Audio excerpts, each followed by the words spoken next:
Isinusumpa ko na sa bawat lahi mo'y mabubuhay sa kasaganaan. Ngunit magugutom sa laman ng tao. Lahat sila mga halimaw. Mga aswang nakakainin ako. Diyos ko, ano bang kasalanan ko para pagdaanan kong lahat ng ito?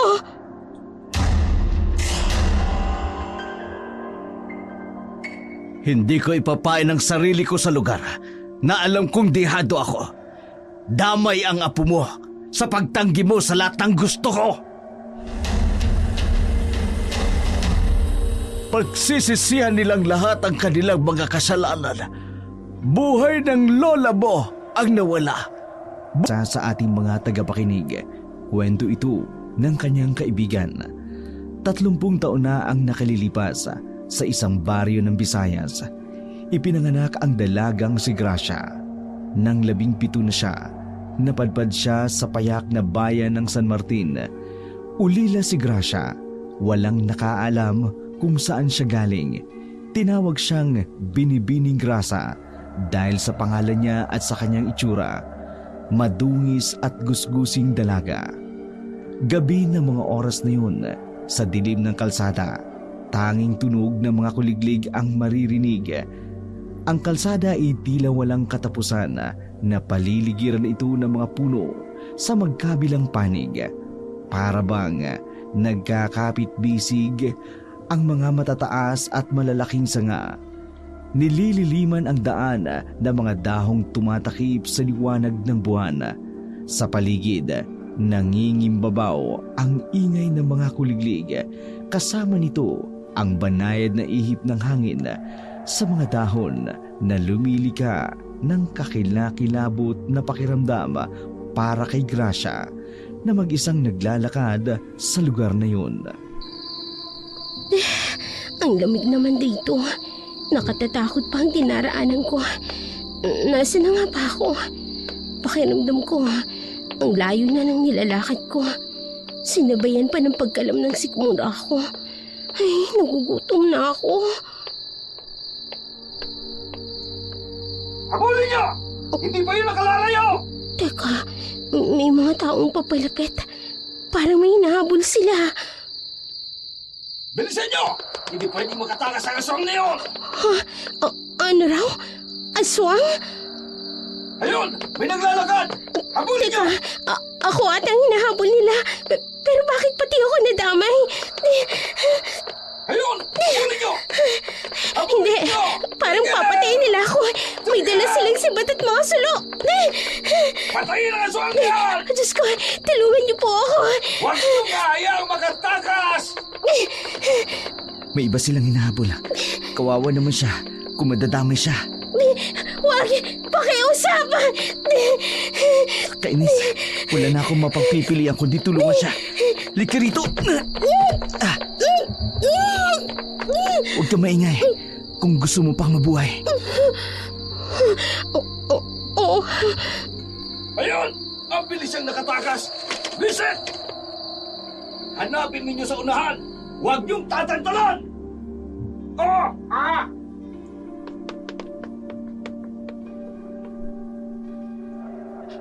Ay, salamat. Wala na sila. Biglang natigilan si Gracia na may humila sa kanya. Napaatras siya at umiwas sa lalaking humablot sa kanya. Kitang-kita niya sa mata nito ang pag-aalala. Teka, bitiwan mo na ako. Gumaingay. Di pa sila gaano nakalalayo. Gusto mo bang bumalik sila rito at mahuli ka nila? Sino ka ba? At bakit mo ko hinatak? Isa ka bang kriminal? Hindi Huwag ka matakot sa akin. Hindi naman kita sasaktan. Paano ako maniniwala sa'yo? Ikaw atang hinahabol ng mga taong yun. Dinamay mo pa ako sa problema mo. Ganyan ka ba magpasalamat? Ikaw na nga itong iniligtas ko tapos magtataray ka pa? Hindi. Hindi ako dapat na magpasalamat sa'yo. Kaya ko ang sarili ko. Marco! Anak! Itay, Bakit nandito ka pa? Pinag-alala mo ko ha. Kanina pa ako nag-aantay sa'yo doon sa tagpuan natin. Tapos darat lang kitang may kaulayaw na babae rito. Sino ba yan? Nobya mo? Manong, hindi po. Nagkakamali po kayo ng iniisip. Hindi ko po siya kilala. Disgrasya lang po ang pagkikita naming dalawa. Ang totoo po niyan, iniligtas ko siya mula doon sa mga taong humahabol sa atin. Miss, nasaktan ka ba? Pagpasensya mo ng anak ko ha. Mukhang nadamay ka sa gulo namin. Sino kayang dalagang ito?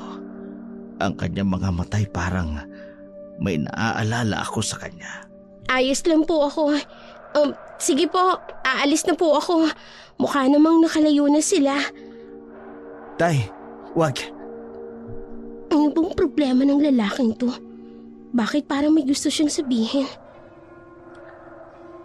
Iya, alam ko gusto mong makaalis ng ligtas at ayaw mong mas madamay pa sa gulong meron kami.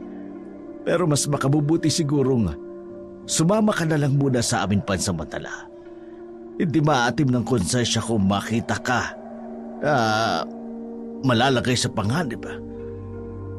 Mapagbabalingan ka pa ng galit nila sa amin. Ayos lang naman po ako. Wala kayong dapat na ipag-alala. Hihiwalay naman po ako sa inyo ng daan. Siguro naman sa pagkakataong yun, hindi na nila ako paghihinalaan. Hindi. Sasama ka sa amin. Sa mga ganitong pagkakataon, buhay mo nakasalalay. Hindi ako papayag na mapahama ka dahil sa amin. Ganito na lang. Sumama ka na lang sa amin para makakain ka man lang at makabawi man lang kaming dalawa ng anak ko sa abalang nagawa niya sa'yo. Naku, hindi na po kailangan. Busog pa naman po ako. Pauwi na po talaga ako sa amin para matulog.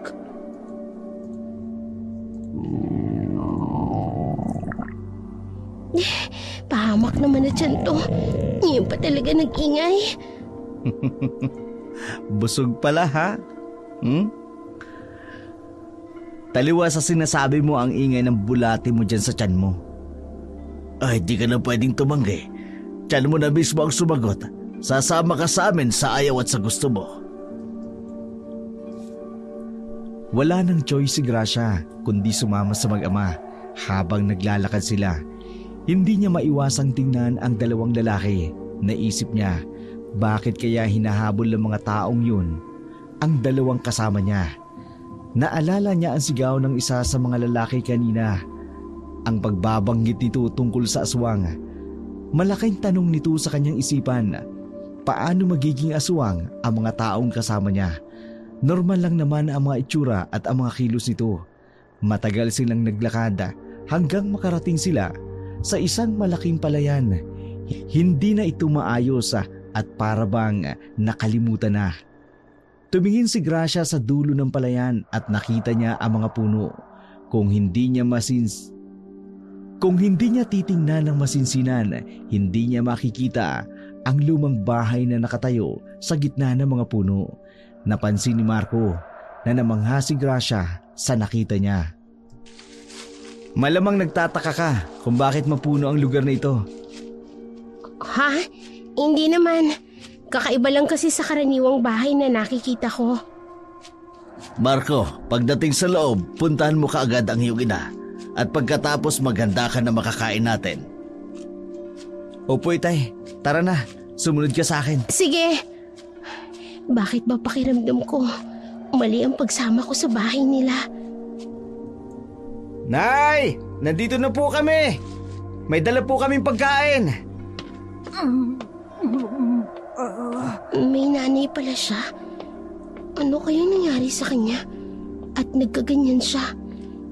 Nagagawa nila itong iwang mag-isa? Mabuti hindi ito natatakot. Nay, may bisita po tayo. Kaya lang, huwag kang masyadong makulit ha. Baka bigla siyang umalis. Makulit? Paano mangungulit ang isang tulad niyang imbalido na hindi makakilos? Mukhang may sakit pa nga oh. Pagpasensyahan mo ng nanay ko ha. Ganyan lang yan. Pero hindi naman yung asikasuhin yan. Gawin mo na lang kung anong gusto mong gawin. Siya na rin bahala sa sarili niya. Pwede ba yun? Mukhang may sakit siya tapos Hindi man lang nila inaasikaso. Maupo ka muna dyan, miss. Nako, kanina ka pa namin kasama pero hanggang ngayon, hindi pa rin tayo ganap na magkakilala. Ako nga pala si Marco. Ikaw, anong pangalan mo? Gracia, iyon na lang ang itawag mo sa akin. Gracia. Bakit yun yung pangalan mo? Dahil ba sa itsura mo? Siguro. Kawawa ka naman. Pinangalanan ka ng ibang mga tao dahil sa itsura mo. Para namang hindi bagay sa'yo. Biglang nahiya si Gracia sa kanyang sarili. Ngayon lang niya naalala ang kanyang itsura. Sa kabila ng tensyon, pagkamangha at pagkagutom, hindi niya na naisip na pwedeng mandiri sa kanya ang mga kasama niya. Pero sa halip na layuan siya, isinama pa siya sa bahay ng mga ito. Marco! Silipin mo nga kung may tubig sa batya natin sa banyo. Kung wala mag-igib ka sa balon. Para saan po itay? Gagamit ka ba ng banyo? Hindi. Pero ang dalagang kasama natin ang gagamit. Iha! Halika, sumunod ka sa akin. Pumili ka ng mga bestida rito sa kwarto ng asawa ko. Maliit lang naman ang bulas ng katawan mo. Malamang magkakasya sa'yo ang mga damit. Nako, wag na po. Hindi naman po ako magtatagal sa bahay ninyo. Sa tingin mo kaya papayagan ka ni inay na humiga na lang sa higaan ng ganyang karumi ang tsura mo? Sumunod ka sa akin mamaya sa likod bahay. Pagkatapos mo makuha ang mabibihisan mo, maglinis ka ng katawan mo. Maya-maya, magpapahinga na tayo. Nakakaya naman. Pero siguro nga, dapat na akong maglinis ng katawan ko. Ilang araw na rin akong hindi komportable sa sarili ko. Huwag kang mahiya sa bahay namin. Isipin mo na lang na kapamilya ka namin. Po? Sige na, kilos na.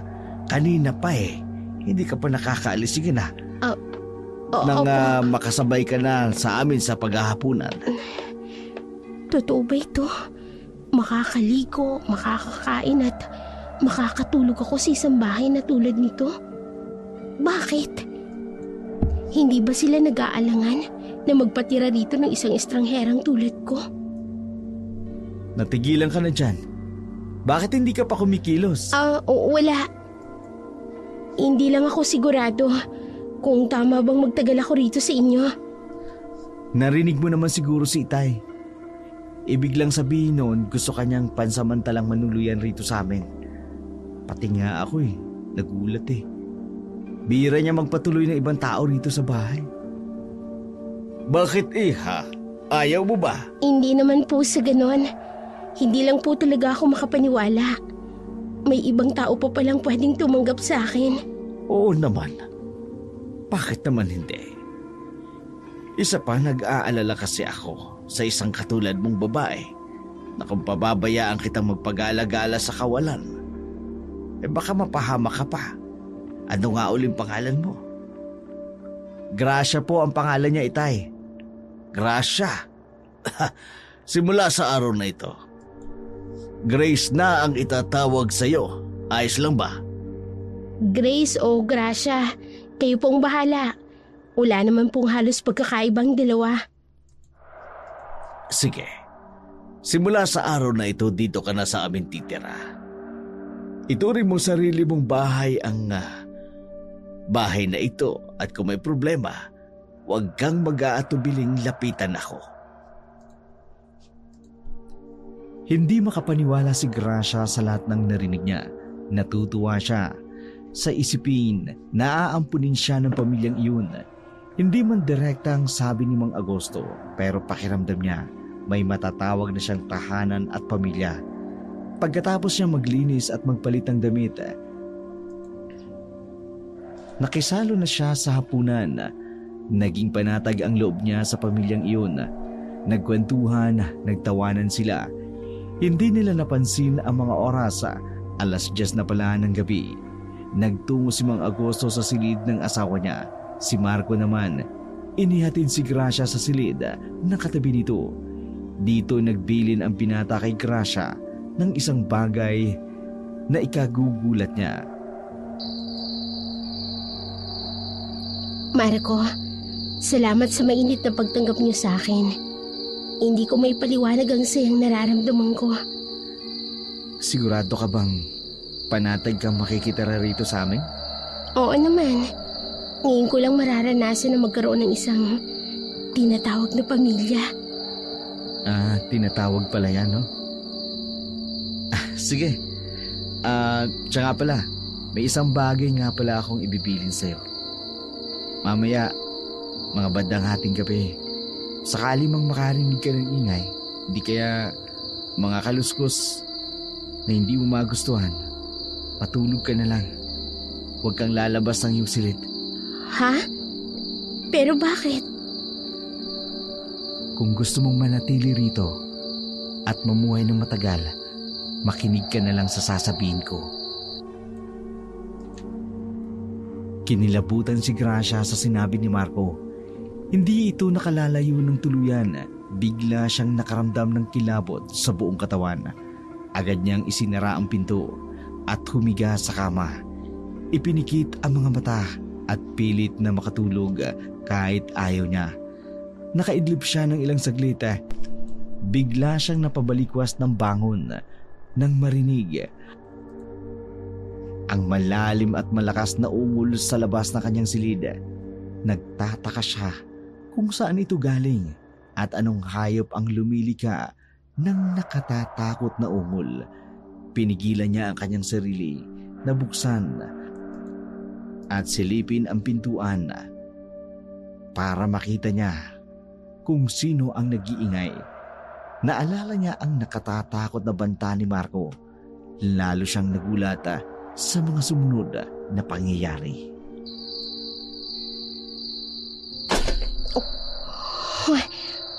Ano yun? Parang may bukong bumagsak.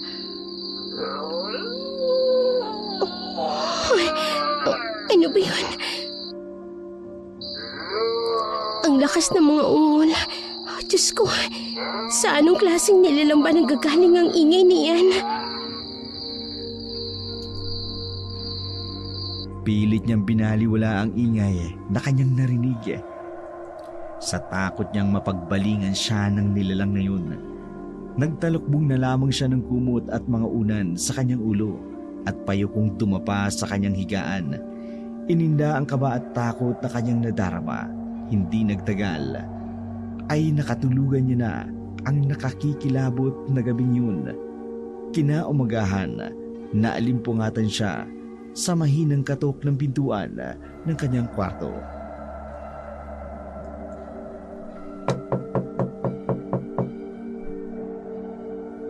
Grace!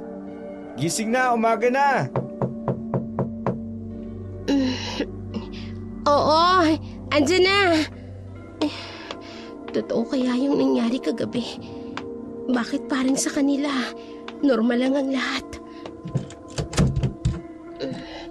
Kamusta ang pagtulog mo? Matapos mo akong takutin ng pagbabanta mo, tatanungin mo ako ng ganyan? Oh, bakit ba? Binibiro lang naman kita kagabi, naniwala ka naman pala. Sige nga, paano kung hindi maniniwala sa pagbabanta mo? Ang lakas at nakakatakot yung mga ungol na narinig ko kagabi. Pagkatapos may kalubog pa mismo sa bubungan ng higaan ko. Ipaliwanag mo nga sa akin kung ano ang mga kalabog na yun. Nakarinig ka talaga ng ganon? Oo. Tapos ipapaliwanag ko, hindi ko nga narinig. Wala yun, guni-guni mo lang yun lahat. Binibiro lang talaga kita kagabi. Paano kasi itinanim mo sa isip mo kaya yun?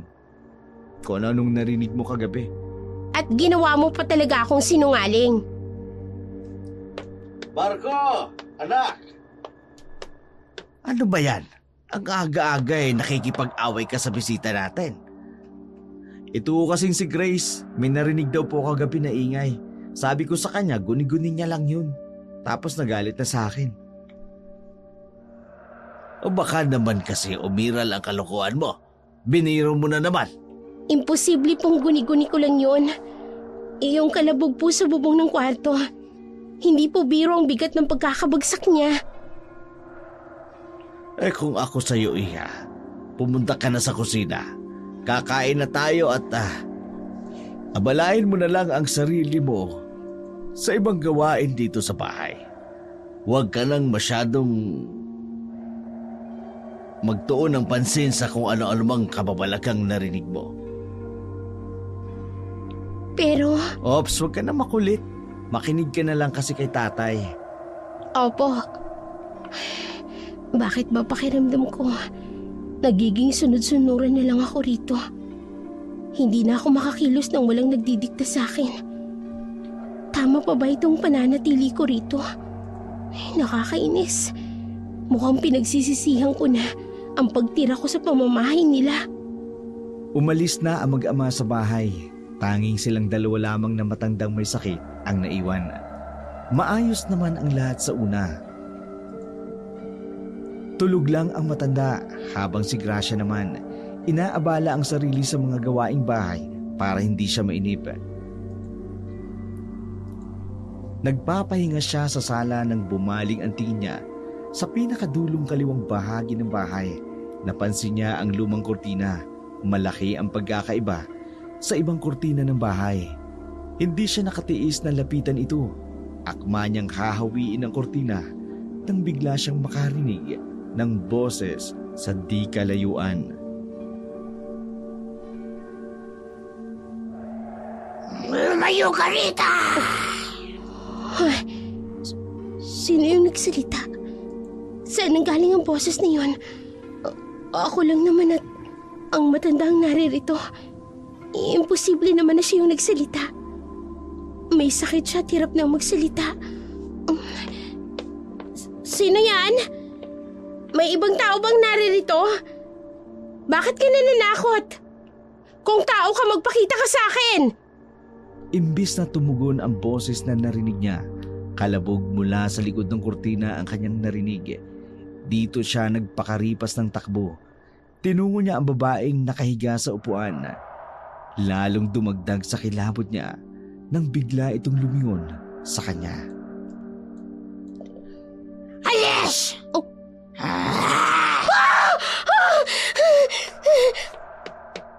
Hoy! Ano nangyayari? Bakit ka sumisigaw? Ang nanay mo, nilingon ako at biglang nagsalita. Ha? Si nanay?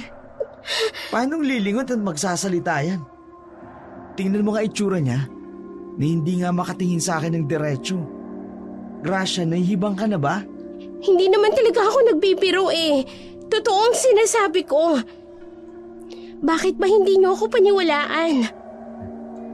Sa ilang taon naming paninirahan rito, ngayon ko lang narinig ang kwentong ganyan. Huwag kang praning. Kaninang umaga ka pa ha. Kumalma ka nga muna saglit. Kung sa bagay, sino nga lang ba ako sa bahay na to para pakinggan ninyo? Bagong saltang ampo ng tatay mo. Kalimutan mo na ang sinabi ko. Ito naman kung makapagtampo, wagas. Kalma lang. Hindi kita inaaway ha. Pinaliliwanag ko lang kasi hindi ka na maayos tingnan. Oo na, sige na.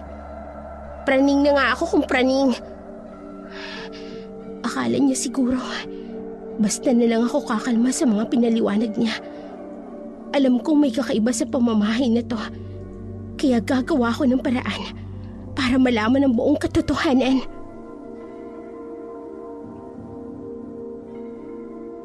Inakala ni Marco na hindi na muling makikialam si Gracia sa mga kakaibang bagay na napansin niya sa kanilang bahay. Kaya kinagabihan, itinuloy niya ang planong imbestigahan ang bahay. Maghahating gabi na nang maalimpungatan siya sa malakas na ungol na narinig. Dahan-dahan siyang lumabas ng pinto. Pinakiramdaman ang paligid at marahang humakbang. Ingat na lumikha ng ingay sa sahig. Pumunta siya sa kurtinang tinakbuhan niya kanina. Hinawi niya iyon at pinasok ang pintong nasa likod nito. Diyos ko, totoo nga. May aswang. Anong ginagawa mo rito? Hindi, atake siya sa akin.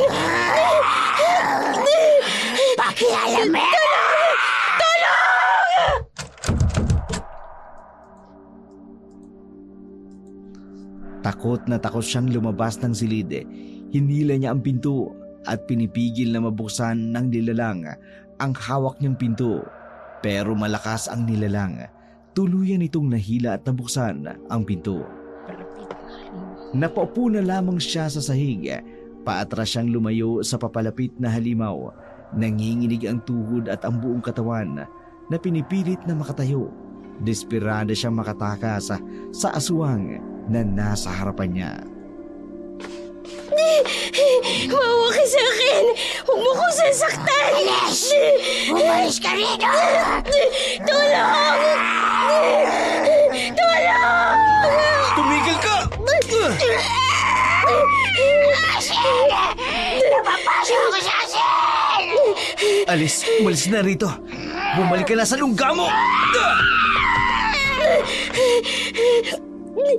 Marco! Marco, ililigtas mo ako! Ay, Diyos ko! Buhay ako! Akala ko mamamatay na ako! Salamat, Marco! Salamat! Bakit ka ba lumabas ng kwarto mo? Papakamatay ka ba talaga? Hindi sa ganun. Gusto ko lang naman malaman kung totoo yung naririnig ko. Hindi ko naman nakalain na makakakita ako ng ganun. Hindi ka kasi nakikinig. Sinabi ko na sa'yo huwag kang lalabas. Eh di inamin mo rin. Hindi ka basta nagbibiro lang. Magsabi nga kayo sa akin ng totoo. Ano ba talagang meron sa bahay ninyong ito? Paano nagkaroon ng aswang rito? Marco! Anong kaguluhan ito? Grace, bakit ganyan ang itsura mo? Itay, Mga gusto, magtapat nga kayo sa akin. May aswang rito. At sino sa inyong dalawa? aswang? Saan? Nahuli niyo ba? Tay, wala na. Naitaboy ko na. Ang nanay mo, nasaan siya ng mga oras na yon? Hindi ba siya sinaktan nito? Kayong dalawa, inatake ba kayo? Bakit pa ninyo tinatanong ang lagay namin? Hindi nyo ba naiintindihan ang sinabi ko? Sino sa inyo sa pamamahay na tong aswang na umatake sa akin kanina? Tumigil ka na, Gracia. Walang aswang sa bahay na to. Kung ano man ang nakita mo, malamang napadpad lang yun dito. Sinungaling! Tama na. Huwag na kayo mag-away. Kung ako sa'yo, matulog na kayo. Marami pa tayong dapat gawin bukas. Isantabi ninyo ang halusinasyon ng nakita nyo. Walang abag yan sa buhay natin. Pare-pareho kayong mga sinungaling. Marco, ang nanay mo. Puntan mo ang kanyang silid. Nagising na siguro siya sa pag-aaway ninyong dalawa. Ayun, tumatawag na. Opo, Itay. Kung ako sa'yo, itigil mo ng pakikialam mo. Mapapahama ka lang sa pagiging mapusok mo. Hayaan mo. Sa mga susunod na araw, hindi na ako makikialam. Dahil wala na ako rito. Hindi tulad ng unang pagdating ni Gracia sa tahanan ng mag-ama. Naging tahimik siya at hindi gaanong nakikipag-usap sa dalawa. Pakiramdam niya, niloloko at nagsisinungaling sila sa totoong nangyayari sa bahay. Kaya sa mga nakalipas na araw, para hindi mainip sa maghapon, inubos niya ang oras sa mga gawaing bahay at paglabas-labas sa bakuran. Alam niyang pwede siyang mapagalitan sa ginagawa niya, kaya inilihim niya sa kanila ang nakagawian niyang paglabas-labas isang hapon sa kanyang pamamahinga. Sobrang naiinip na ako rito. Minsan tuloy, gusto ko na lang umalis sa bahay na to. Ay naku, ayoko na. Bakit hindi ka umalis? May tao pala. Manong naman, nanggugulat naman kayo eh. Hindi kita ginagulat. Sinabi ko lang kung ano ang gusto kong itanong sa'yo. Wala. Wala naman kasi akong ibang mapupuntahan. Teka, sino ba kayo? At anong ginagawa niyo rito? Isang matandang manggagamot na naglalakad-lakad. Dito sa bakuran ha? Hindi naman sa inyo. Hindi. Dun sa bakuran ko. Ay, bakit? Sigurado ka ba sa kanila? Ang bahay na tinutuluyan ninyo ay... Yun ang sabi nila eh. Teka nga, tanda. Bakit kung magsalita kayo, parang kilala niyo ang may-ari ng bahay na to? May alam ka ba sa totoong lihim nila? Kung sasabihin ko ba sa'yo na oo, maniniwala ka? Heto na naman ako sa pagiging pakialamera ko. Krasya, tumigil ka na. Huwag kang gumawa ng iba pang hakbang na magpapahamak sa'yo. Oh, natigilan ka na. Ayaw mo bang malaman ang sumpa ng pamilyang yan? Kung sinasabi niyo yan, para takutin ako, pwede ba umalis na lang kayo? Hindi nakakatuwa ang biro ninyo. Lalo niyo lang akong tinatakot. Oh, hindi kita tinatakot. Hindi pananakot ang hangad kong maiparating sa'yo, Iha. Kundi, babala.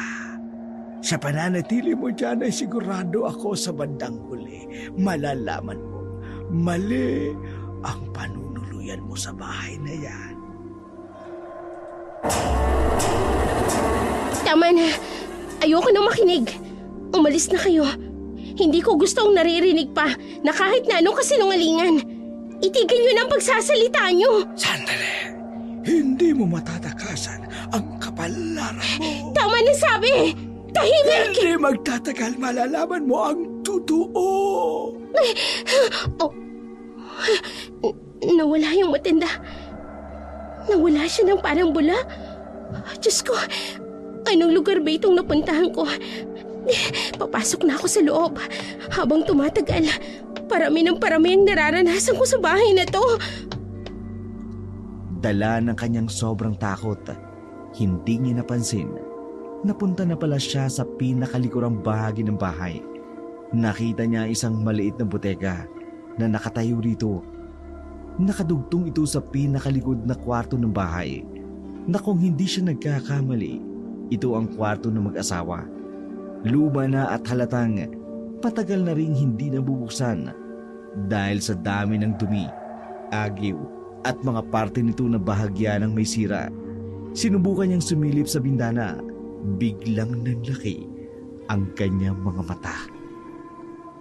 Yung bodega, bakit ganun ang laman niya? Ano ginagawa mo dyan? Mang Augusto, wala po. Sinong nagsabi sa'yo na pwede ka magpagala-gala rito sa labas? At balak mo pa atang pakialaman ang mga bagay na hindi mo dapat usyosohin. Hindi ko po intensyon na gawin yun. Aksidente lang po ang pagpunta ko rito. Hala, pumasok ka sa loob. Intindihin mo na lang ang gawaing bahay. Hindi ang kung ano-ano. Opo, Mang Augusto. Babalik na po ako sa loob. Ay, Diyos ko. Ngayon ko lang siya nakita na ganun kaseryoso. Bakit ba? Ano pa bang malalang lihim ang meron sa kwartong yun para magalit siya ng ganun? Oh, Grace. Saan ka galing? Wala. Diyan ka na. Anong nangyari doon? Bigla naman akong tinarayan at iniwasan. Marco, anak! Tay, bakit po? Nakabalik na ba si Gracia sa loob? Opo, parang nagdadabog po at natakot. Anong ginawa niyo sa kanya? Wala akong ginawa sa kanya. Tinawag ko lang siya at sinita. Wala? Tapos ganun yung reaksyon niya? Hindi ko alam. Pero mukhang magiging problema natin ang dalagang ito. Ano ba sa tingin mo ang nararapat nating gawin? Tay naman, bakit akong tinatanong niyo? Di ba kayo ang nagdesisyong isama siya rito? Huwag niyong ibalik sa akin ang isipin yan. Kung pinagsisisihan mo na ang desisyon mo, edi magsisi na kayo. Ang totoo dyan, hindi ako sigurado, pero may kutob ako. Siya ang tanging magiging susi natin para matapos ang problema natin. Siya? Itay naman, sigurado ba kayo? Isang pulubi lang ang babaeng yan ang dinampot natin. Paano mangyayari yun? Ang mga mata niya, pati ang balat niya sa balikat. Hindi ko matandaan kung saan at kung kailan, pero parang may naaalala ako sa kanya. Tay, hindi kaya binabagabag kayo ng iyong konsensya? Siguro, ito ang kabayaran sa lahat ng mga nagawa natin, ng pamilya natin. Hindi yun ang dapat na mas inaalala mo, Mara. Nag-aalala ako para sa nanay mo. Sasapit na naman ang kabilugan ng buwan. At kung hindi ako magkakamali, mas magiging masama para sa kanya ang epekto ng gabing yun. Hindi ko alam kung magagawa ko pa siyang makontrol at mapigilan. Tay, hanggang kailan ba natin daranasin to? Nahihirapan na ako mamuhay sa kadiliman. Sobrang tagal na. Parehas lamang tayo, anak. Parehas lang tayo. Katulad ng mga lumipas na mga gabi, panay pa rin ang pag-ungol ng mga halimaw sa loob ng kabahayan nila Marco. Pero kakaiba ang gabing iyon. Mas nakakikilabot para sa kanya ang kanyang mga naririnig. Kung noon ay isa lamang ang kanyang naririnig, ngayon parang mas marami pa. Umaalingaw-ngaw sa bawat sulok ng kabahayan ang kilabot na hatid ng mga malalakas na kaluskus na iyon. Hindi tuloy mawari ng dalaga kung saan susuot para lang maiwasan na marinig ang mga ingay na iyon. Tama na! Manahimik na kayo! Hindi ko na kayang lahat ng mga naririnig ko.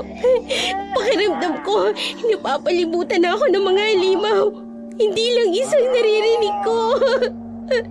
Diyos ko, iligtas niyo ako sa impyernong lugar na to.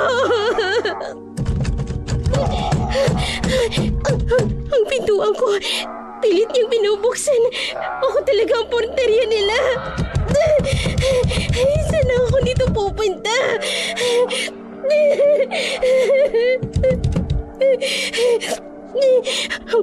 Sa bintana, yun na lang ang natatanging daan na pwede kong pagpili ang daanan.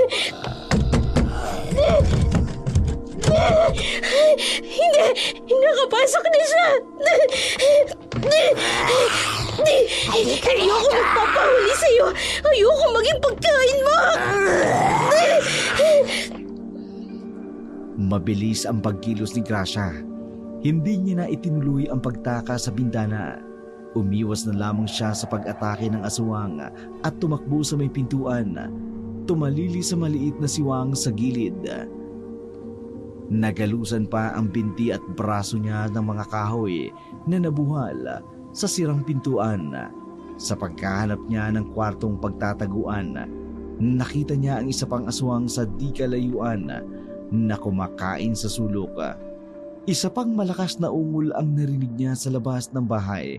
Doon niya nakumpirma na napalilibutan siya ng mga aswang. Agad niyang tinakbo ang kaisa-isang kwartong nakabukas ang pinto.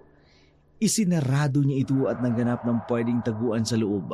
Naalala niya ang buteka na nakadugtong sa kwarto ni Mang Augusto. Doon siya dumiretso at nagtago. Hinihintay niyang humupa ang ingay sa labas. Lumipas pa ang ilang oras hanggang mag-uumaga na. Hindi niya napansin na nakatulog na pala siya sa isang sulok.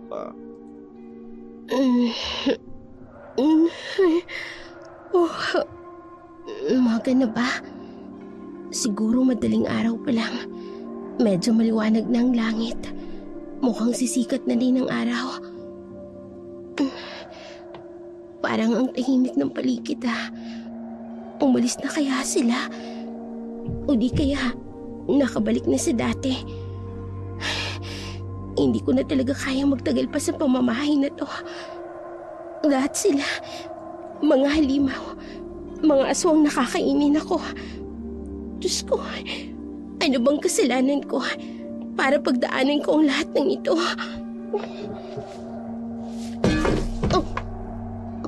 Ano yun? May nahulog. Ano ba kasing nasa ibabaw ng lamesang ito? Oh. Ha? Mga larawan? Sino to? At bakit parang ang dami ata? Teka, may nakadikit sa pader. Parang mapa.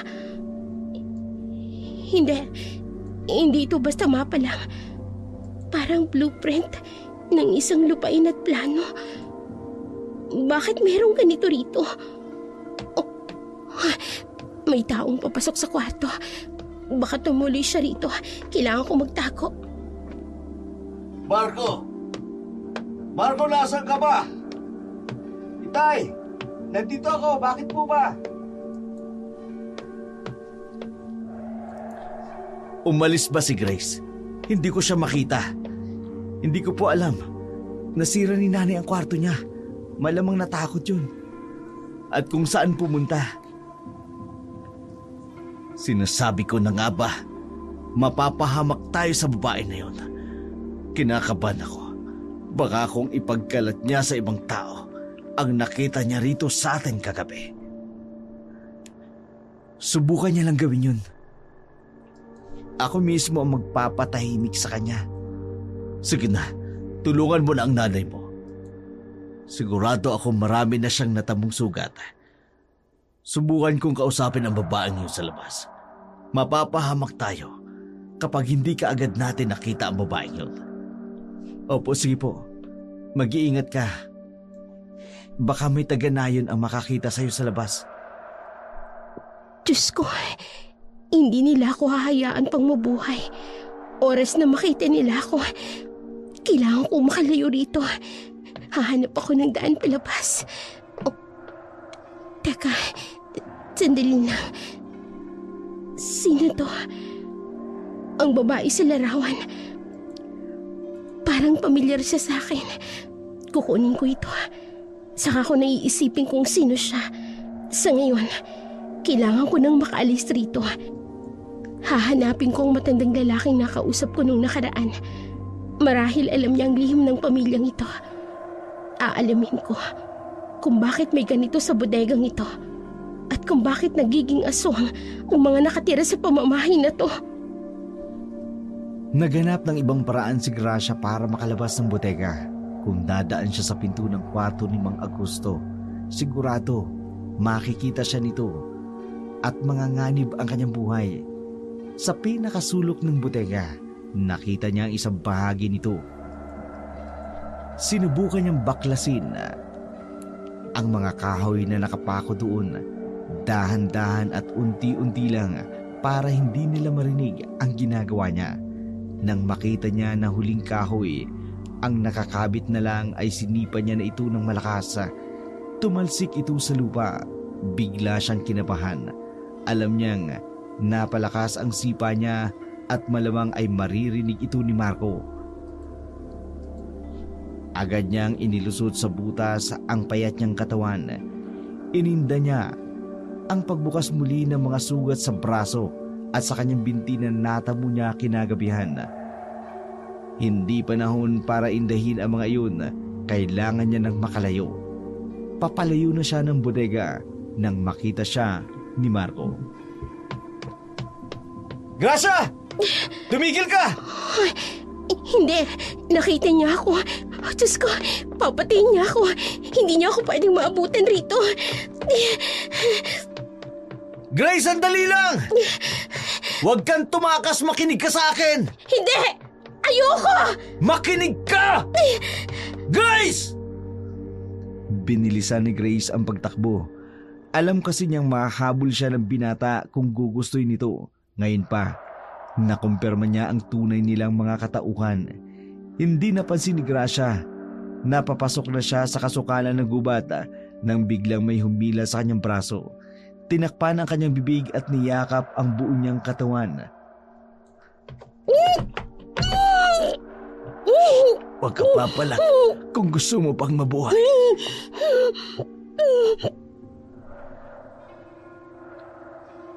Grace! Magpakita ka sa akin! Hindi ka pwedeng basta na lamang umalis! Grace! Bumalik ka rito! Diyos ko, kahit hindi ko nakikita ang itsura niya, dinig na dinig kong galit sa boses niya. Dito ka lang. Ako ang lalabas. Hindi yan hihinto sa pagtawag niya sa iyo rito. Alam niya ang amoy mo at ramdam niya ang presensya mo. Sige po, mag-iingat po kayo. Sinusubukan mo talaga ako, Grace? Magpapakita ka ba sa akin? O kakalit ka rin kita palabas ng lugar na pinagtataguan mo? Ang lakas ng loob mong tumungtong sa aking teritoryo! Oh, ikaw? Teritoryo mo ito?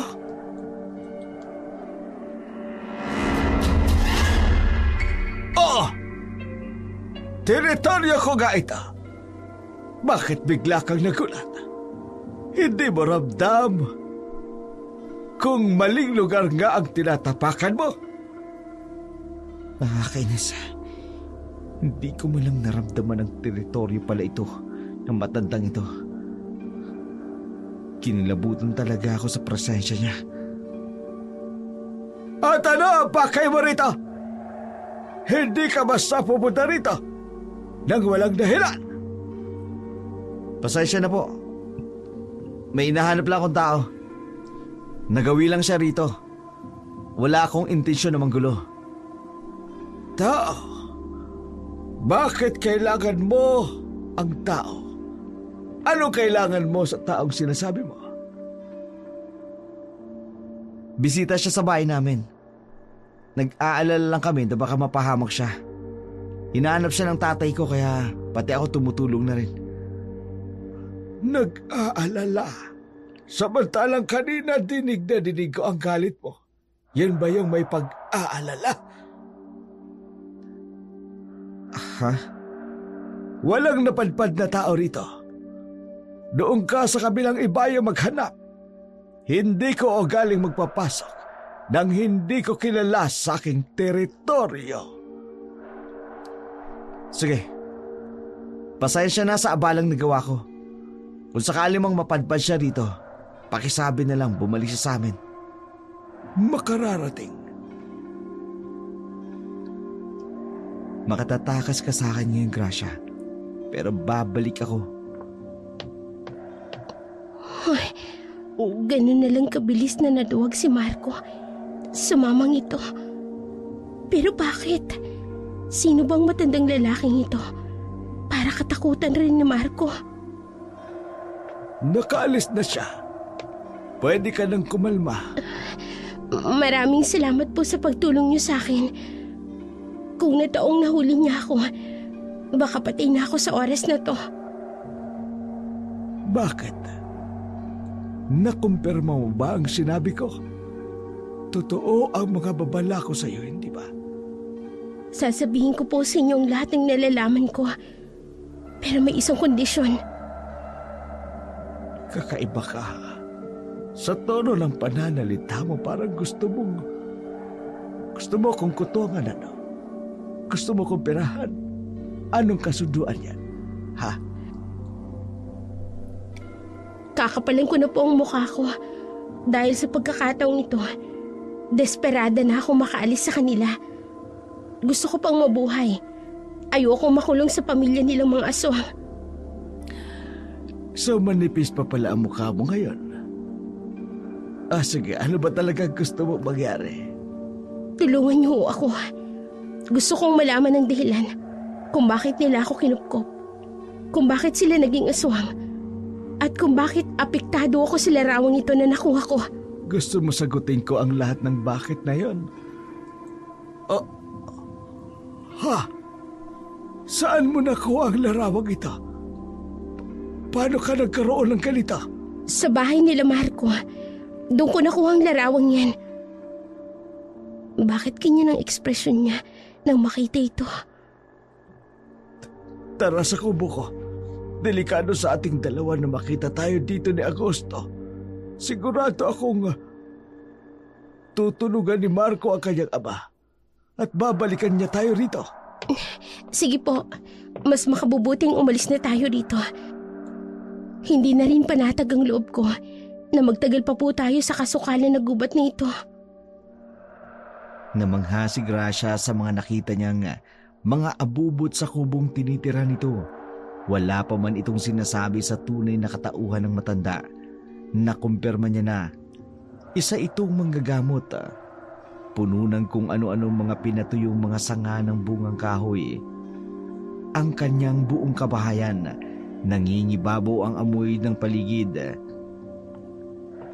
ng mga pinatuyong dahon at mga perapernalyang niluma na ng panahon. Hindi na siya makatiis. Nag-usyosyo na siya sa matanda. Manong, hindi niyo pa nababanggit sa akin ang pangalan ninyo. Baka pwede kong malaman. Kailangan pa ba? Manong naman, gusto kong malaman kung sino ang huling taong kasama ko. Kung sakaling mamatay ako sa kamay mo. Ginagawa mo akong sospek samantalang tinulungan na nga kita kanina. Pagpasensyahan niyo na po ang panghuhusga ko. Nag-iingat lang po ako. Lalo na sa pagkakataong ito. Nanganganib talaga ang buhay ko. Koro.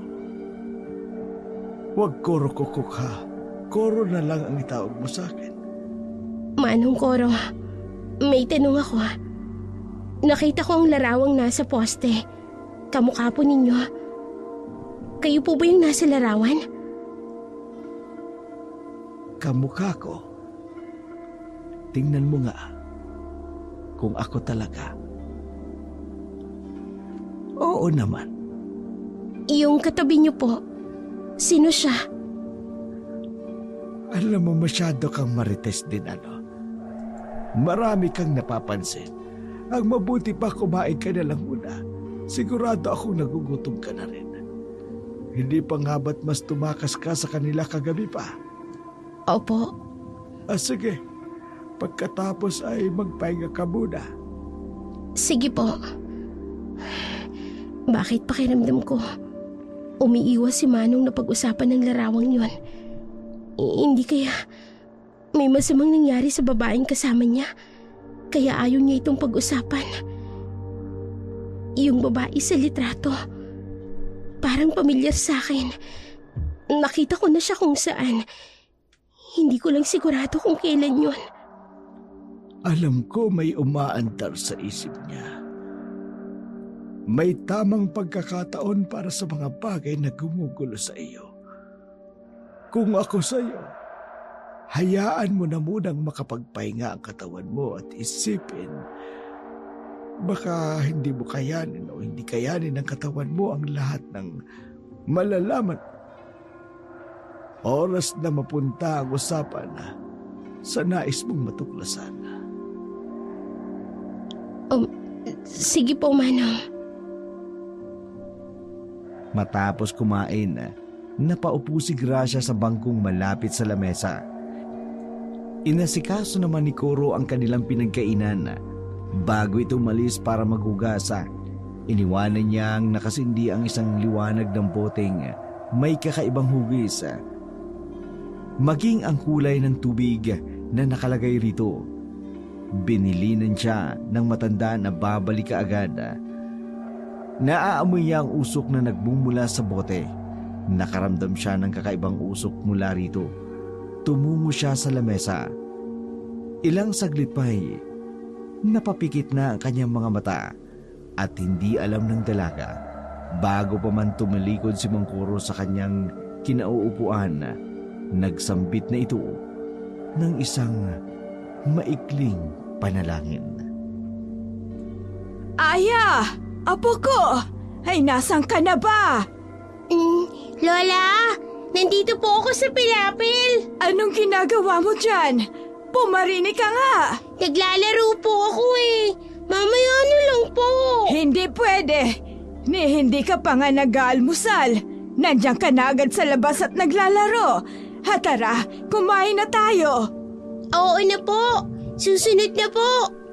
Si Lola talaga, napaka-stricto.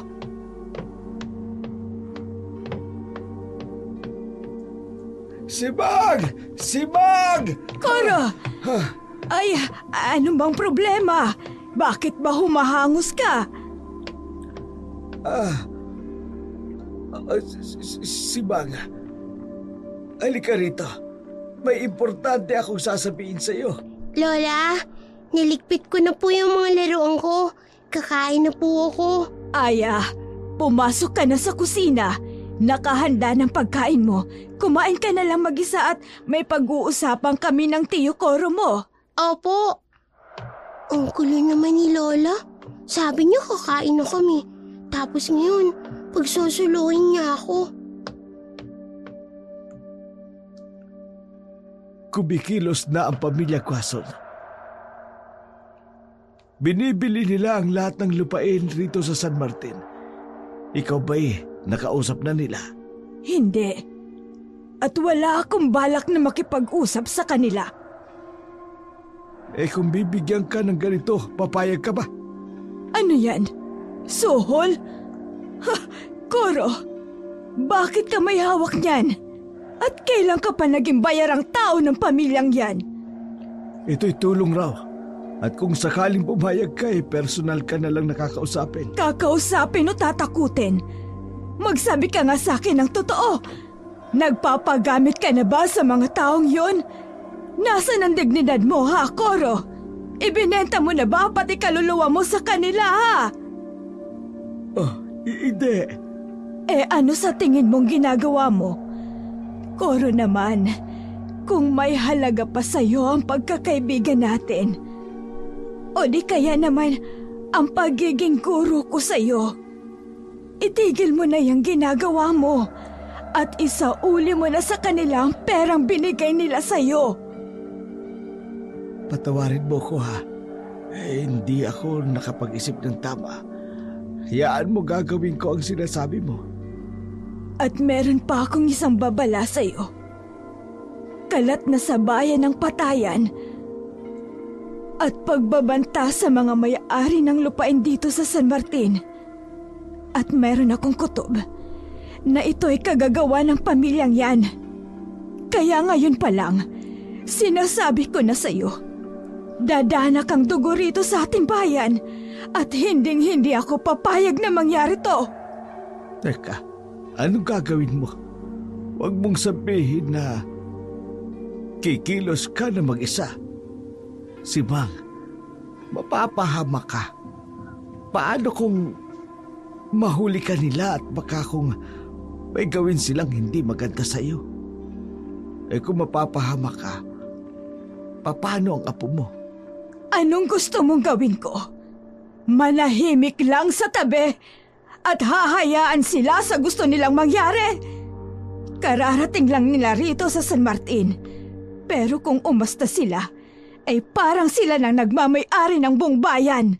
Kaya nga si Mga, huwag ka nang makialam. Hayaan na lang natin ang otoridad ang kumilos. Hindi titigil ang pamilyang Guanzon na makuha ang lahat ng lupain dito. Nabili na nila ang halos kalahati ng lupain sa San Martin at ang isusunod nila, ang lupain ko. Ikaw ba? Naibenta mo na rin ba ang lupa mo?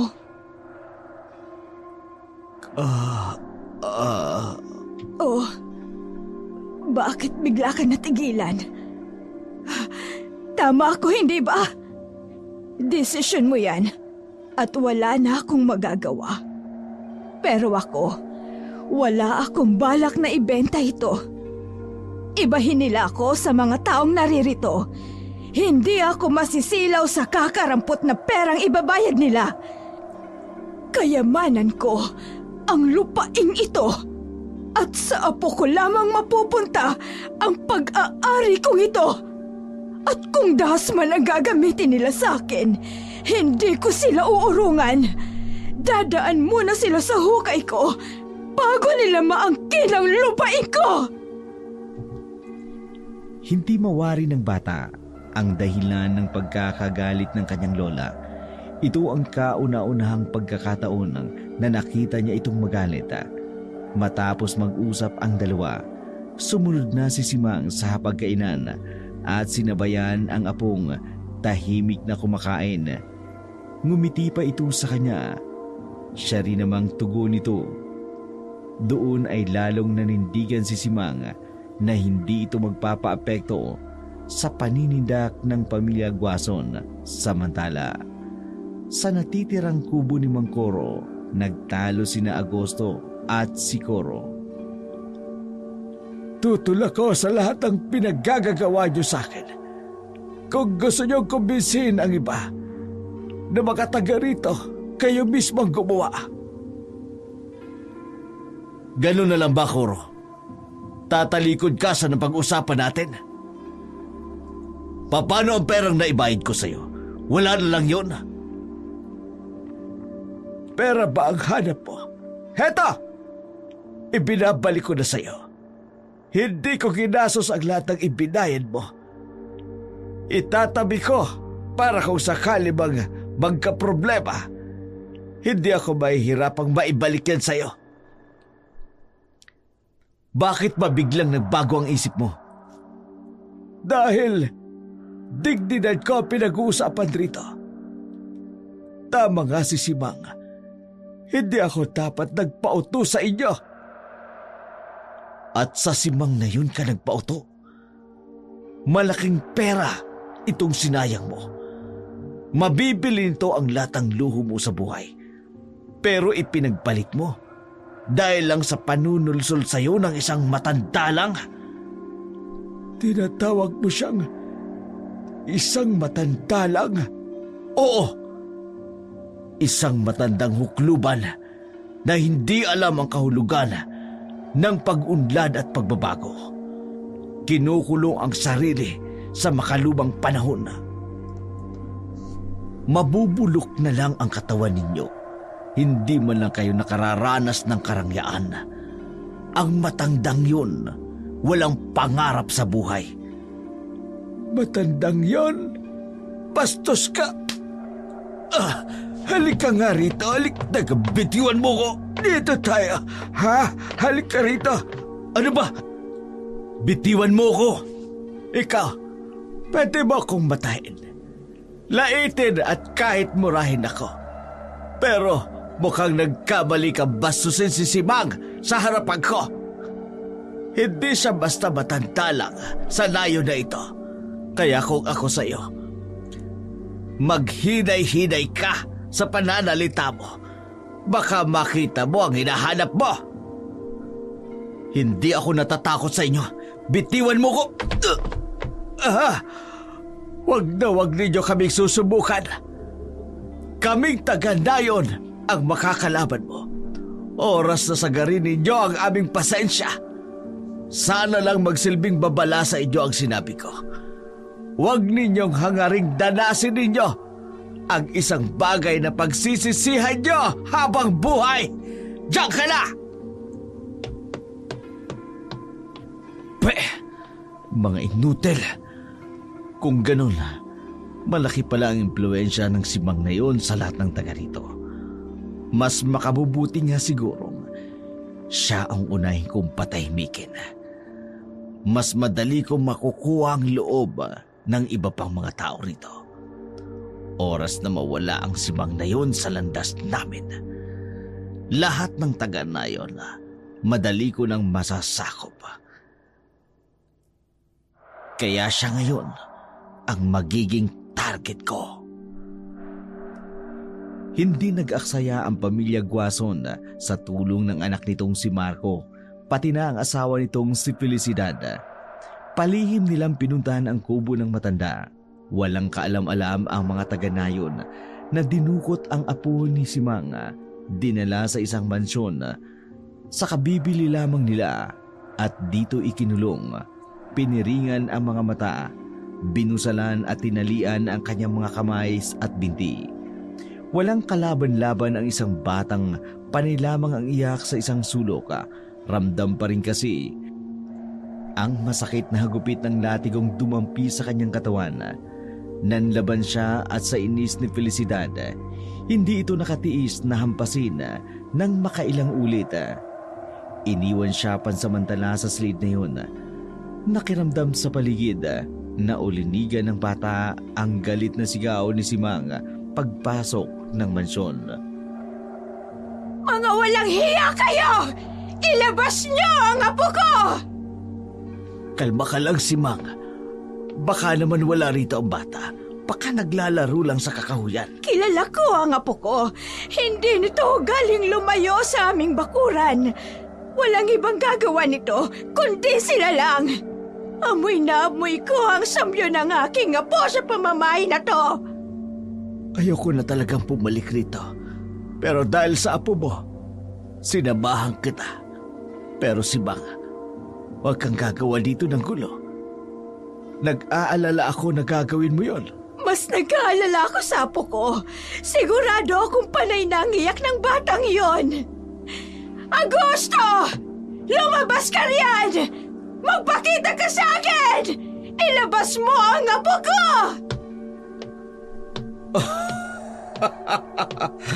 Uy, talagang sinadya mo ko rito. Ang lola nga talaga ang napakamaalalahanan pagdating sa kanilang mga apo. Alam na alam kung saan ito hahanapin. Mga duwag! Bakit hindi ako mismong kinuha niyo? Dinamay niyo pa ang batang walang kamalay-malay! Duwag? Kami! Duwag! Harapin ba kita rito kung duwag nga ako? Duwag ang taong gagamit ng bata, pangpain sa isang katulad ko. Bakit hindi ako mismo ang tinangay mo mula sa bahay? Nang magkasubukan na tayong dalawa, doon pa lang! Hindi ko ipapain ang sarili ko sa lugar na alam kong delikado ako. Damay ang apo mo sa pagtanggi mo sa lahat ng gusto ko. Ilabas mo ang apo ko. Ako ang ipalit mo sa kanya. Koro, huwag kang bastang tumunga riyan. Hanapin mo si Aya. Sobrang nag-aalala na ako sa bata. Oo, Simang. Ops, huwag kang kikilos dyan. Hindi mo na kailangan punta ng bata. Marco! Felicidad! Ilabas niyo ang bata! Alika na dito.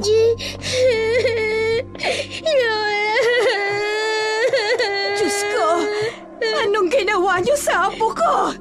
Mga walang hiya kayo! Nasaan ang nanay mo? Bakit ikaw ang naglabas sa kanya? Hindi ko po alam. Malamang po pag-alagala na naman sa gilid ng bahay. Lola, tulungan niyo po ako. Talagang sinasagad niyo ang galit ko! Apo ko pa talaga ang kinanti niyo! Mararanasan niyo ang galit ko! Hindi. Bakit bigla siyang nagkakaganyan? Tay, anong klase siyang nilalang?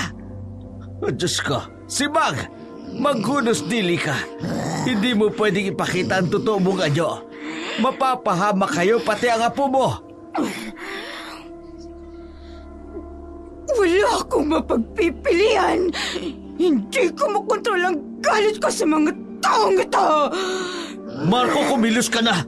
Mamamatay ka kung wala tayong gagawin. Pero paano? Wala akong alam sa ganito. Koro, ilayo mo na rito ang apo ko. Oo, Aya, takbo! Bitiwan niyo po ako. Lola! Aray ko, tinapakan ako. Bumalik ka rito! Halika rito! Bisit, ang bilis niyong nakalapit. Aray, tayo hindi ako makahinga. Binalaan ko na kayo. Huwag na huwag niyong gagalitin ang isang katulad ko! Mawawala na ako ng hininga. Ay! Tatapusin ko na kayo! Para hindi na niyo makuha ang lupain dito sa San Martin! Sakim kayo sa kayamanan at sa ari-arian ng mga taong tulad namin! Wala kayong awa! Sarili niyo lang ang iniisip niyo! katapusan na namin. Mamamatay na kayong dalawa! Tama na yan! Masama ang ginagawa mo! Sibag, sinasaway ka na ng apo mo. Itigil mo na yan. Umalis na tayo. Umalis na kayo! Iwan niyo na ako! Tatapusin ko pa ang kahibangan ng pamilyang ito! Iwan niyo na ako! Ayokong makita ng apo ko ang lahat ng ginagawa ko!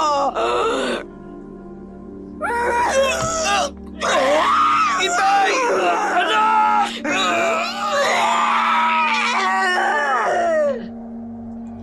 Kinakapos na sila ng hininga pero hindi pa rin tinitigilan ni Simang ang pananakal sa mag-ama.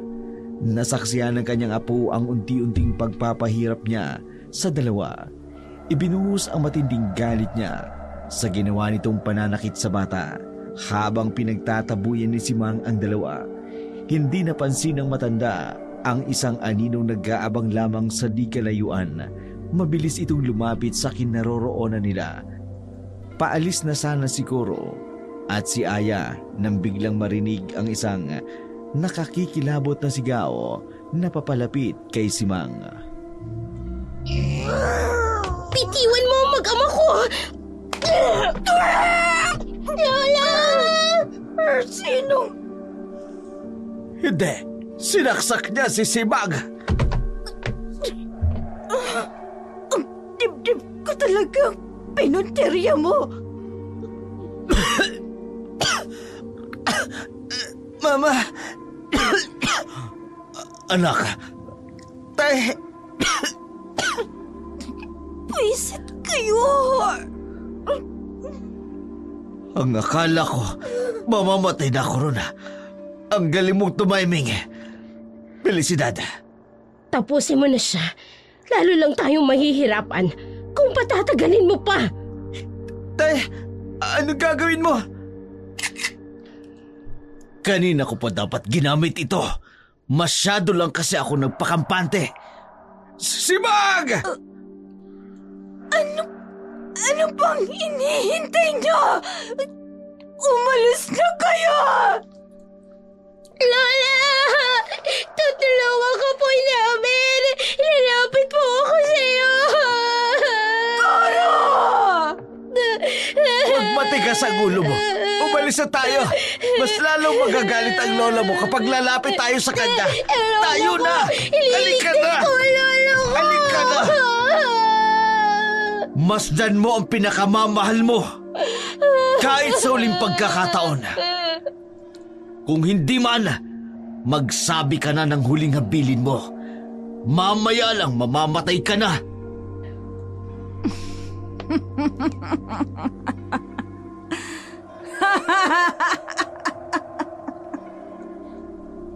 Pagsisisihan mo ang binigay mo sa aking pagkakataong ito. Sigurado akong pagdudusahan niyo to panghabang buhay! Tay, ano pang hinihintay nyo? Isinusumpa ko na sa bawat lahi mo'y mabubuhay sa kasaganaan. Ngunit magugutom sa laman ng tao! Paputukan mo na siya! At ang sumpang daranasin, hindi basta maaaring mabali! Itigil mo yung sinasabi mo! Maliban lang kung handang mag-alay ng buhay ang isang taong Titigil lang siya kung patay na yung matandang yan! nagtataglay rin ng dugo na nagsumpa tumahimik sa ka, inyo!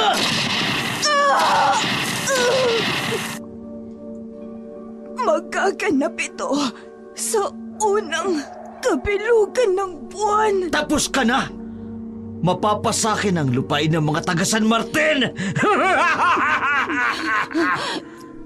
Ito na ang simulain ng kalbaryo ninyo.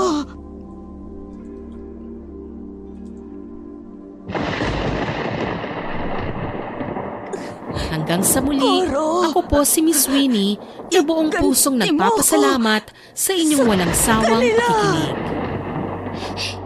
Mukuro, putok kayo ng baril. Ang lolo ko, balikan natin ang lolo ko. Iligtas natin siya. Tumigil ka. Mapapahamak tayo kung gagawin natin ang gusto mo. Ilalayo kita rito sa ayaw man at sa gusto mo. Lola! Lola!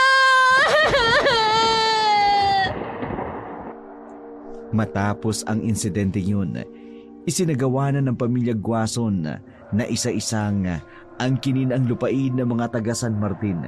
Pinatay ang mga taong tumanggi sa kanilang kagustuhan at walang habas na kinakamkam ang kanilang lupain na nakukuha. Naging masaya sila sa kanilang tagumpay, pero kapalit ng lahat ng kanilang nagawa ay ang pagsasakatuparan ng sumpa. Sa unang kabilugan ng buwan, nagsimula ang kalbaryo ng pamilya. Parang umaalingaw-ngaw sa kapaligiran ni Gracia ang hinagpis ng mga taong pinahihirapan nila Agosto. Maging ang nakatatakot na pagsambit ni Simang ng sumpa sa pamilya. Hindi napigilan na mapaiyak ng husto ni Gracia sa kanyang pagkakatulog. Lalong muli na naalala niya ang sinapit ng matandang si Simang. Lola! Gracia, iha! Iha, gumising ka! Gracia! Mangkuro, Ayos ka lang ba?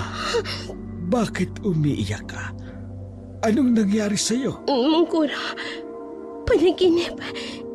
Isang napakasamang panaginip. Oo.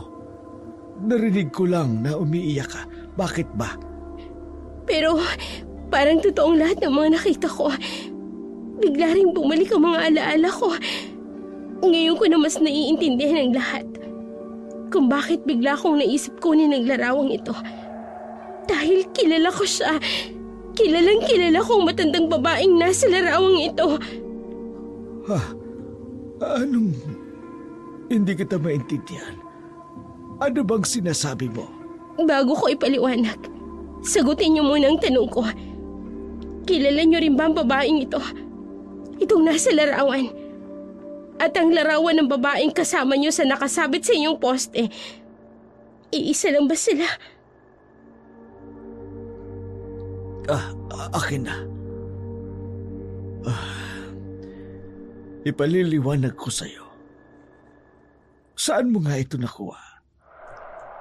Nakuha ko ito sa bodega ng pinagtataguan ko nung magkagulo sa bahay ni na Marco.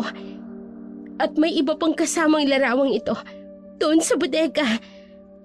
Kahilera ito ng blueprint ng lupa at malaking mapa ng San Martin. Magsabi ka sa akin ng totoo. Anong pangalan mo? Ang totoo niyan, hindi ko na po maalala. Dahil sa pagiging palaboy-laboy ko, nakasanayan ko na lang ang pagtawag nila sa akin na Gracia. Pero nang nabanggit ninyo ang pangalang Simang, bigla kong naalala ang pangalang Aya. Kung ganon...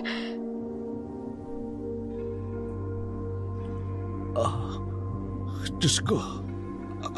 Aya? Ikaw nga ba yan?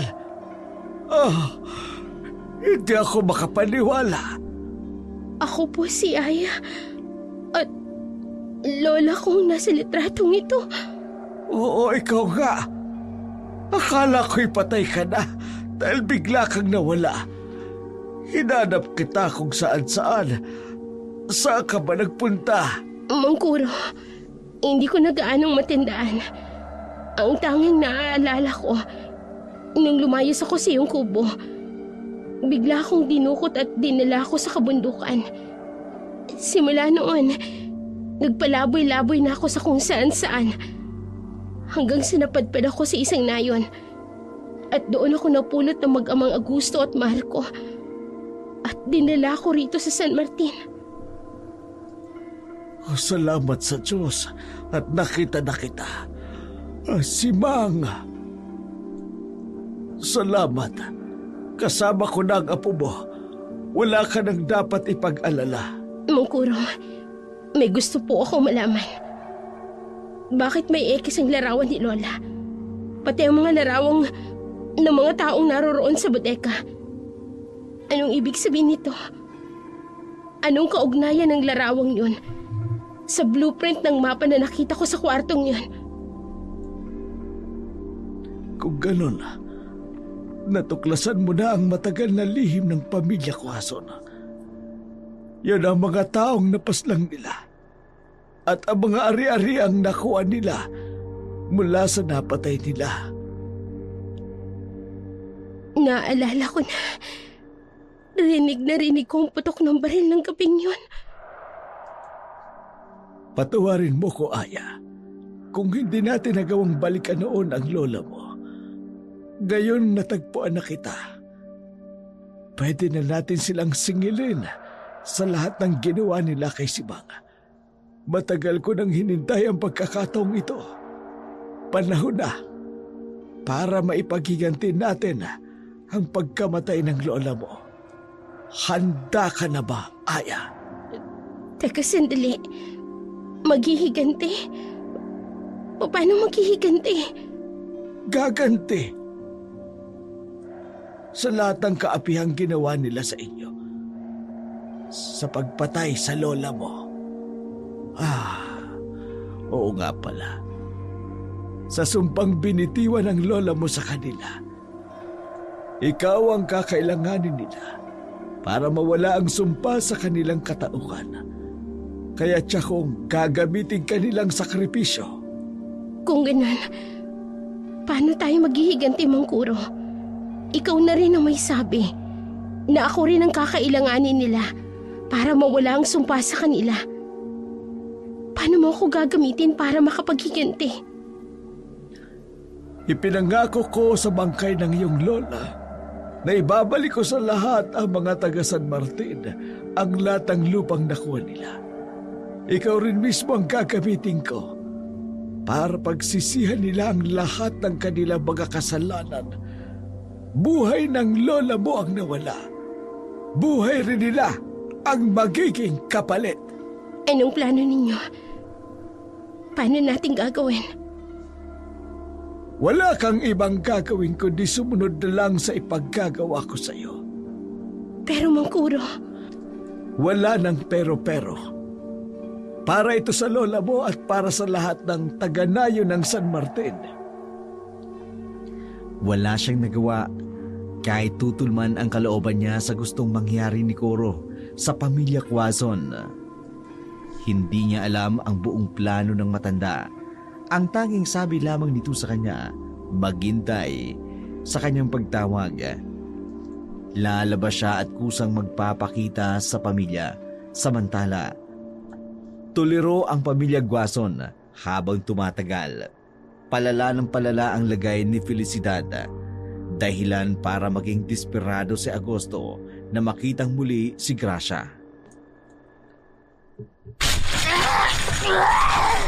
Pagkawalan niya ako! Gutom na ako!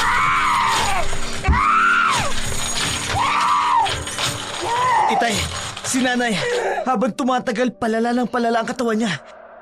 Hindi na siya makabalik sa pagbabagong anyo niya. Hindi niya alam kung ano gagawin. Ano gagawin natin para mapigilan siya? Bisit, saan lupalop pa nahanapin ang dalagang yun? Bakit mo hinahanap ang babaeng yun? Si nanay ang isipin niyo, tulungan niyo ako! Mas mahalagang makita si Gracia. Kailangan natin siya makita. Hindi na babalik yun. Nakita niya na ang tunay na katauhan natin. Si Raulo lang kung ipapahamak niya pa ang buhay niya para lang mamuhay siyang kasama natin. Hindi mo ko naiintindihan. Si Gracia lang ang natatangin nating paraan para makabalik sa dati ang ating katauhan. Nakalimutan mo na ba? Nung gabing isinumpa tayo ng matanda. Sa tagal na nun, hindi ko na maalala. Ang malaking balat na ito sa braso. Balat? Ano naman ngayon? Nang nagsambit siya ng sumpa ang matandang ko, may tinandaan ako sa sinabi niya. Ang dugo ng sumpa sa atin ang natatanging makababali ng sumpa. Si Gracia, paano mo nasisigurong kadugo siya ng matanda? Noong araw na dinukot natin ang bata, ito agad ang una kong nakita. Kaya nga ba, nang matagpuan ko siya, may pakiramdam akong pamilyar ang mukha ng batang yon. Kaya Marco, hanapin natin siya. Siya na lang ang natitira nating pag-asa.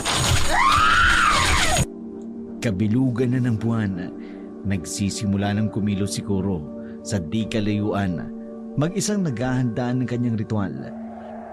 Inobserbahan ang mga tao sa loob ng kabahayan habang patuloy na nagwawala si Felicidad sa loob ng kwarto nito.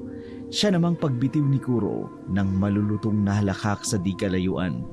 Lumitaw ito sa kanilang harapan, kasabay ng pag-usok ng botelyang ikinalat niya sa paligid ng kabahayan.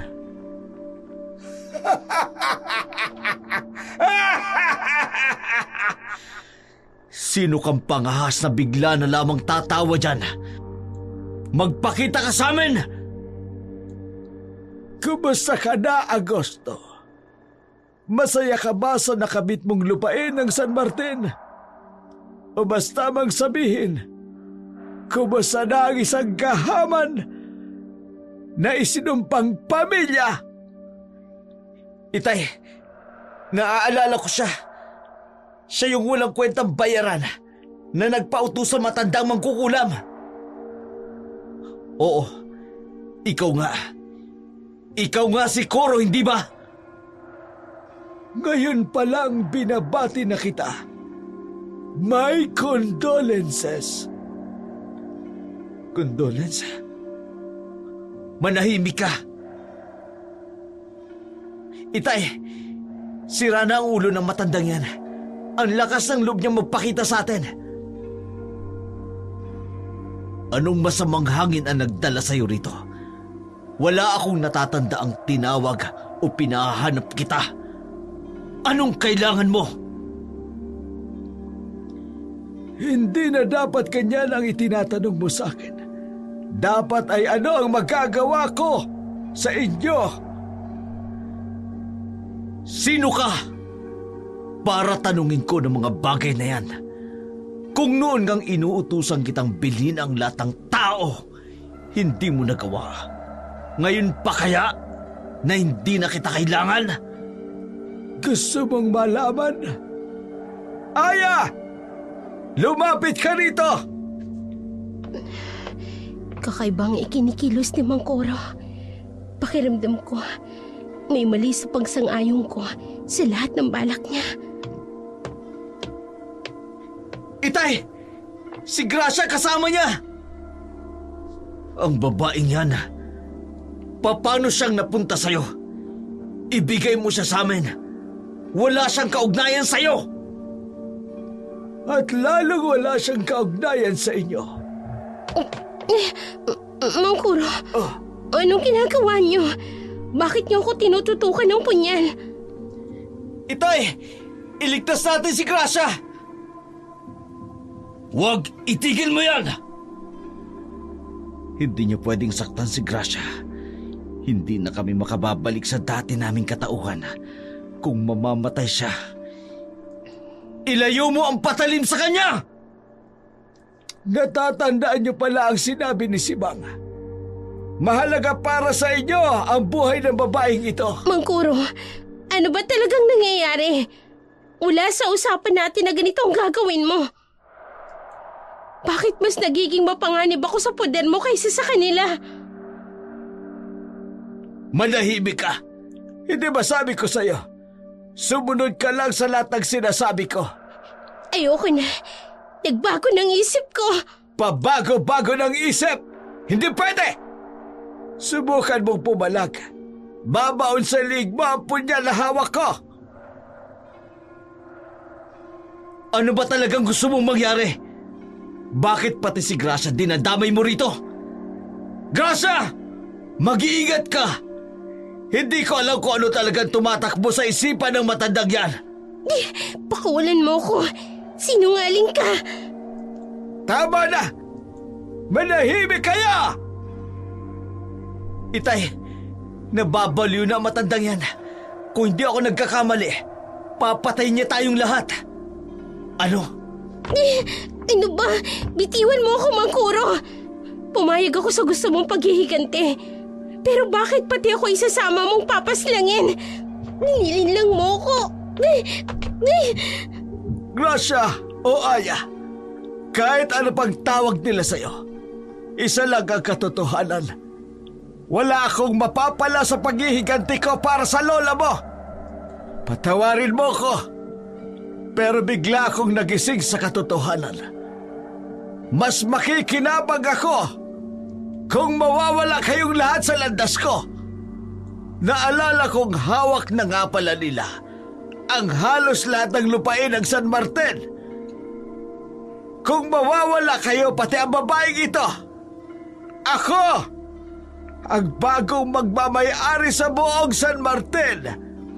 At tungkol naman sa iyo, Aya, hindi ako makukonsensya sa pagkamatay ng lola mo. Lalo na kapag nawala ka. Mawawalang saysay rin naman ang buhay mo. Oras na mamatay ka. Umapatay ka ng pamilyang ito. Nababaliw ka na, Mangkuro. Inakala ko mabuti kang tao. Isa ka nga talagang oportunista. Tama lang na nawala ako sa poder mo nung namatay ang lola ko. Baka kung ano pang nagawa mo sa akin. Lalo pat naturuan ka ni lola ng kanyang pangkukulam. Matagal bago ako natauhan. Ilang taon akong naging sunod-sunuran sa lola mo. Inakalang mabibigyan ng kaalaman sa lahat ng kakayahang meron siya. Naging isa ako sa tapat niyang mga mag-aaral. Pero wala rin namang nangyari. Yung hinahangad kong kaalaman, abilidad at kapangyarihan, nawala na parang bula. Kung alam ko lang na gano'n ang magyayari, sana noon pa'y kinuha ko na sa kanyang aklat niya. Pero huli na ang lahat.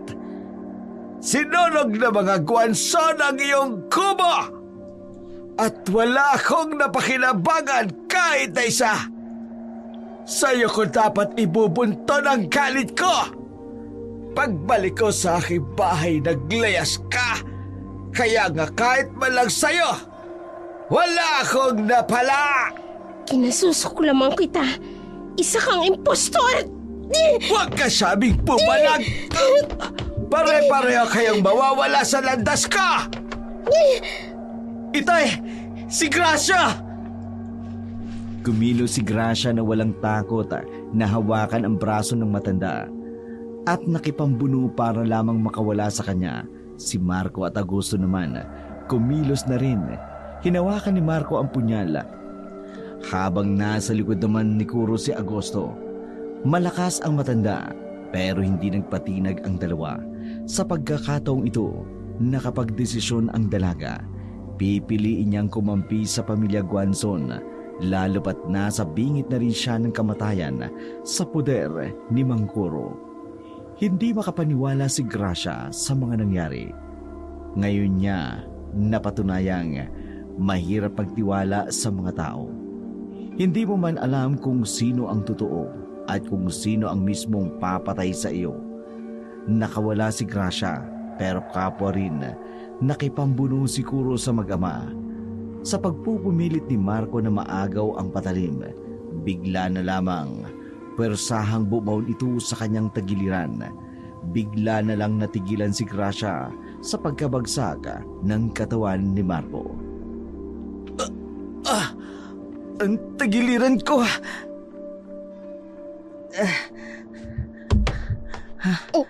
Marco!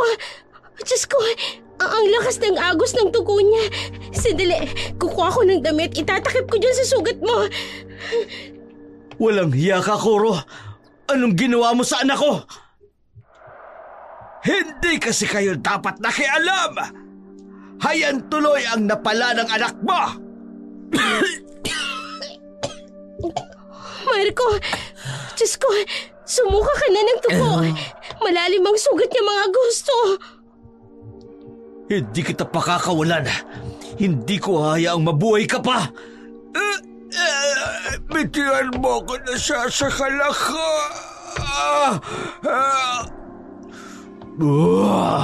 Matagal ako nang pigil na hindi kumain ng lamang loob ng tao. Baka ngayon lang uli, Koro. Pagbabayaran mo ang ginawa mo sa anak ko.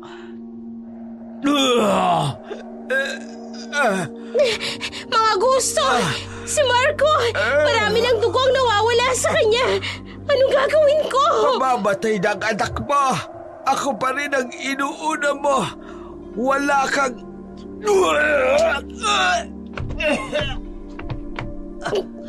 Diyos ko! Kinagat niya si Mang Kuro! Itay, itigil mo na yan.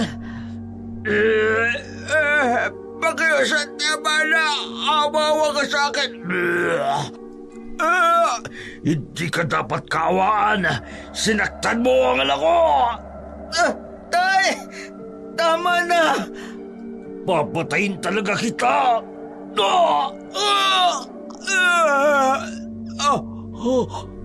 Yan ang dapat sa'yo.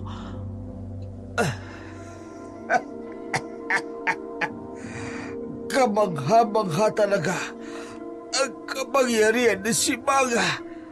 Walang kupas ang taglay niyang abilidad. Sa kahuli-huli ang sandali ng buhay ko, naranasan kong mamatay mula sa sumag. Inaway niya. Mga gusto! Si Marco! Ano na pong gagawin natin? Gracia, wala akong alam sa ganito. Tulungan mo kami. Pakiusap. Susubukan ko. Ang totoo, wala rin akong alam sa ganitong mga bagay. Pero alam ko kung nasa ng aklat na hinahanap ni Kuro. Hawak ko ito mula nung dinukot niyo ko. Hindi ko alam kung bakit at papaano. Pero noong mga panahon na dinukot niyo ko, pinakailaman ko ang gamit ni Lola. Nang naglayas ako, sinubukan kong intindihin ang nilalaman ng aklat. Ito na lang kasi ang tanging alaala sa akin ni Lola. Kaya pinilit kong pag-aralan ang mga nilalaman ng aklat. Tawarin mo kami, Aya. Ang napatay namin ang lola mo. May dahilan ang lahat ng ito. Kalimutan na natin ito. May dahilan ng Diyos kung bakit nangyari ang lahat ng bagay na ito. Tara na! Subukan nating gamutin si Marco! Huli na ang lahat para kay Marco. Namatay ito dahil naubusan ito ng dugo. Ang ina naman itong si Felicidad, tahimik na nakakulong sa isang silid. Walang kaalam-alam sa tunay na sinapit ng anak. Pinagsisihan ng gusto ni Agosto ang lahat ng nagawa nilang kasalanan sa bayan ng San Martin. Nakuha man nila ang karamihan sa mga lupain ng bayan. Siningil naman sila ng sumpa. Nawalan sila ng kakayahang mamuhay ng tahimik at normal. Nagtago sa kadiliman sa panghuhusga ng mga tao. Hanggang sa hindi makayanan ng kanyang asawa ang sitwasyon, tuluyang nawala sa sarili at nagkasakit. Walang kasiguraduhan noon si Aya na mababali niya ang sumpang iginawad sa kanila ng lola nito, pero sa pamamagitan ng isang paalala. Sa huling bahagi ng aklat ng kanyang lola, nagkaroon siya ng kasagutan kung paano sila makawawala sa sumpa. Lagi nating tatandaan, sa mga paghamon sa dilim ng buhay, ang Diyos ang parati nating kaagapay at lagi nating saklolo kapag tayo ay nadidiliman.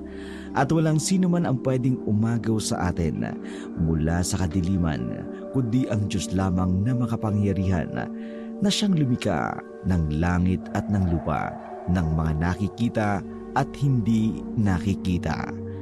Sa muli, ito po si Dark Shadow.